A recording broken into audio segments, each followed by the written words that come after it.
Okay, so I want to do a few little videos on seaweeds, and one of the first ones I want to talk about today, which is really in abundance at the moment, we're in the month of May, is this one called Sargassum muticum, and the more common name is japweed or wireweed.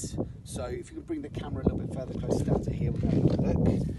So this is the seaweed here, the bane of lots of fishermen. I think in Jersey as well, it gets caught up in the motors of engines and all sorts. And one thing for our Jersey environment is, if we scan out here, you can see my dog in the distance standing on a rock.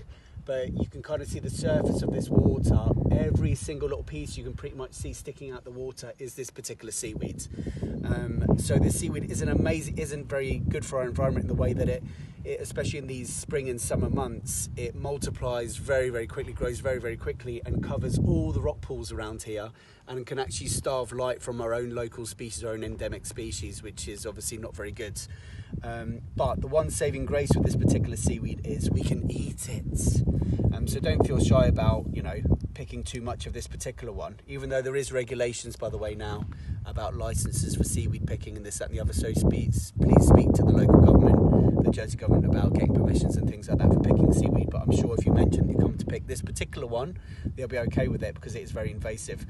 So I think this is a bit of a nutty flavoured seaweed, and by applying heat to this as well, it turns electric green, and it's all these little kind of nutty bits on here which are actually where all the flavour is contained. If you start grabbing the whole long frond here, it's not very tasty, it's not very palatable, so you want to be picking all these younger little shoots off the sides, and it'll just help control this kind of population a little bit, and you can have some food from the same thing. So the reason why this has come to our waters in the first place is all our trading with into Asian waters, so taking big tankers out towards Asia, picking up products and bits and pieces like that. And when a big tanker or something goes out towards Asia and it's filled all the ballast tanks in order to have balance for the boat, they have to ditch all that ballast water and suck up new water in order to do a voyage backwards, back to where they've come from into Europe.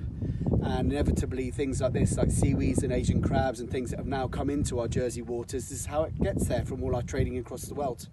So in a way, very hard to control, but potentially we can all do our bit by having a little munch. Okay, so this is this one. There we go.